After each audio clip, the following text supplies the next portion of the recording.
Jail भरो तहरीक के लिए गिरफ्तारी देने वाले नाम लिखवाएं, ट्रांसपोर्ट हम देंगे। वजीर इत्तला सिंह शर्जील मेमन की पेशकश। कहा, गिरफ्तारियां देने के लिए जहां से कहेंगे हम ट्रांसपोर्ट भेजकर पिक करवा लेंगे। कप्तान पर तनकीद करते हुए बोले कि इमरान खान को घर से शुरुआत करना होगी।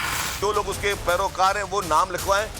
Pick and drop service as a transport minister देना मेरा काम है उनको। ये मैंने वाहिद किसी को ऑफर दी है कि आपको free pick and drop service भी दी जाएगी।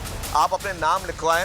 इमरान खान के जितने भी टाइगर्स हैं, इमरान खान के जितने भी मानने वाले हैं, इमरान खान के जितने भी चाहने वाले, जितने भी यहाँ पे पार्लियामेंटेरियन इमरान खान के मौजूद हैं, यहाँ पे उसके MPs मौजूद हैं, यहाँ उसके MNAs मौजूद हैं, जहाँ से वो बोलेंगे, अगर घर से बोलेंगे, दफ्तर से बोलेंगे, जहाँ से बोलेंगे, पड़ोस से बोलेंगे, असेंबली से बोलेंगे, जहाँ से बोलेंगे, शुरुआत करें। आप अपने घर से शुरुआत करें और फिर जो है बाकी लोगों से करें। तो एक और शुरुआत कर ले बरतानिया से इस मुहिम की। कौम के बच्चों को कहते हो कि बाहर निकलो, गिरफ्तारी दो।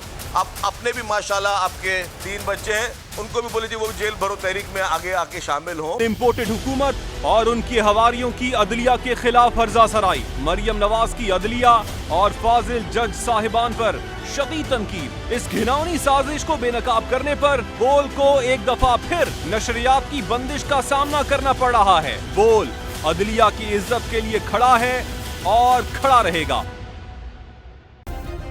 सब्सक्राइब करें और बेल दबाएं ताकि कोई खबर रह न जाए।